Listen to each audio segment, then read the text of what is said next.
CNN. Catastrophic flooding paralyzed sprawling Houston and other deluged towns in southeastern Texas as Tropical Storm Harvey pummeled and drenched residents and first responders. One of the two fatalities in the ferocious storm occurred in the Houston area when a woman drove her vehicle into high water, city police said. Police said they believe the car became inoperable or the water was too high to pass through.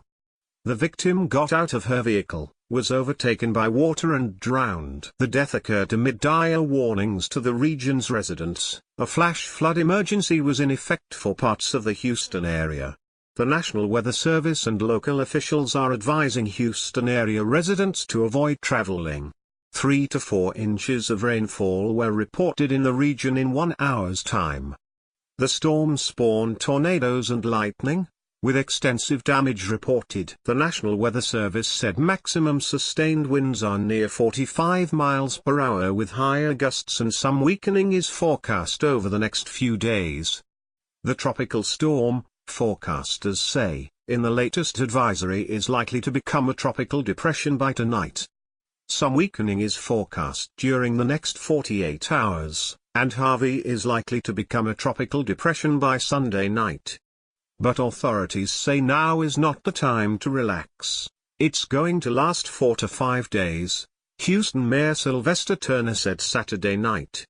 He urged drivers to stay off the road.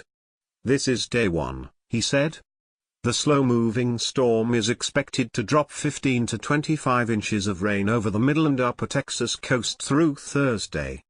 There could be isolated storms that reach 40 inches of rain. Rainfall of this magnitude will cause catastrophic and life-threatening flooding, the Weather Service said. Harris County Sheriff Ed Gonzalez said via Twitter that many rescues were taking place overnight in the Houston area and requests were coming in for high-water rescues. Some involved children, others with medical issues. Trying to get to as many as possible, Gonzalez said. One rescue involved a hospital transport for someone who suffered a cardiac arrest. Several people were rescued from a vehicle on a highway. Our units are trying to get to everyone as soon as possible, he said. People are tweeting their locations and asking for help. One person, whose mom is diabetic and dad has heart disease, said, "We need help. My house is flooded." The other fatality was reported in the hard-hit coastal city of Rockport, where the person died in a house fire during the storm, Aransas County Judge Burt Mills said Saturday afternoon. We didn't know about it until today, he said. At least a dozen people were injured, Mills said. With dire warnings of tornadoes, torrential downpours and days of flooding to come, broad swaths of southeast Texas were littered with uprooted trees, toppled signs, flagpoles that snapped like toothpicks and clusters of bricks peeled like scabs from walls and rooftops.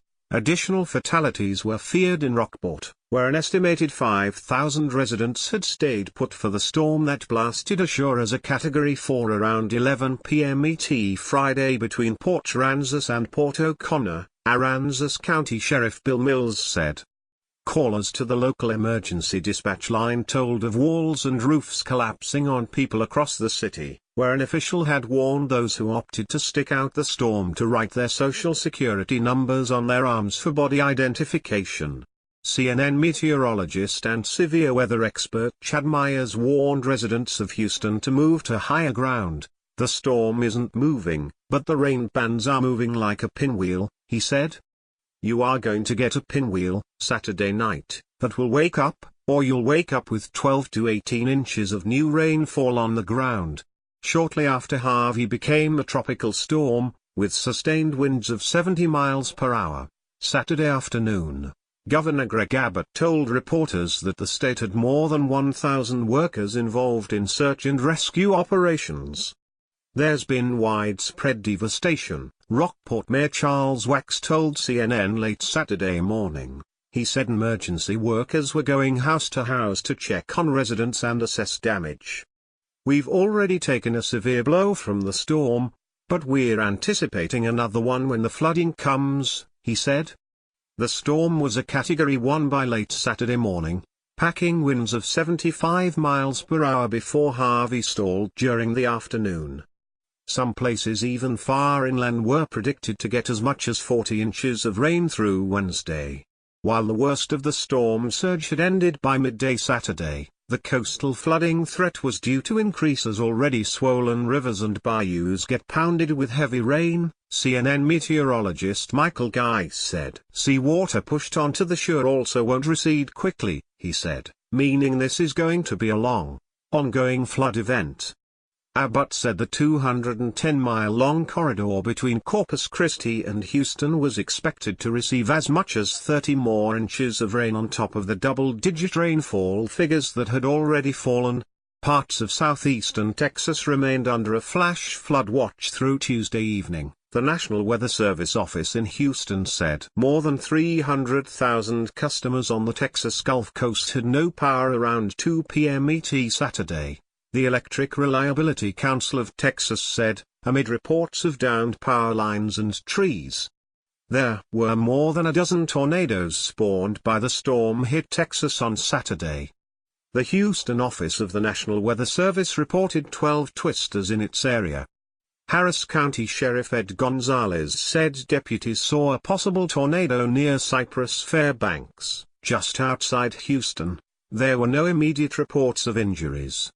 We're seeing extensive damage to properties, he said. Structural and building problems were reported in Rockport, Aransas Pass, and Port Aransas, Texas, said Tom Beal, a meteorologist with National Weather Service office in Corpus Christi. Corpus Christi officials tweeted Saturday afternoon that evacuees could return but be advised we are under a water boil advisory and limited wastewater usage due to outages at treatment plants. Coast Guard helicopters rescued 15 people aboard 3 vessels in distress near Port Aransas on Saturday, according to Captain Tony Hahn, commander of Coast Guard Sector Corpus Christi. About 25% of oil and gas production in the Gulf of Mexico has been halted because of Hurricane Harvey, the Bureau of Safety and Environmental Enforcement announced Saturday evening. Firefighters who hunkered down in their station in Rockport as Harvey passed over the city of about 10,000 residents recounted a harrowing night. The wind was howling, said Royal Aird, assistant chief of the city's volunteer fire department. We had probably 140-mile-per-hour winds earlier. For hours, Carl Hatman and his family listened to what sounded like a freight train roar outside their Rockport home. When the fury calmed, they headed out into the darkness to find many trees down, debris blocking their driveway and Hatman's vehicle damaged by flying roof tiles. James Salazar is the captain of the volunteer fire department in Seadrift, Texas. He rode out the storm and drove around Saturday to check on other residents. Salazar said he had some roof damage at his house, but it was not too bad. He said damage to the town could have been worse. As far as homes go, there are some with damage and some that are flooded.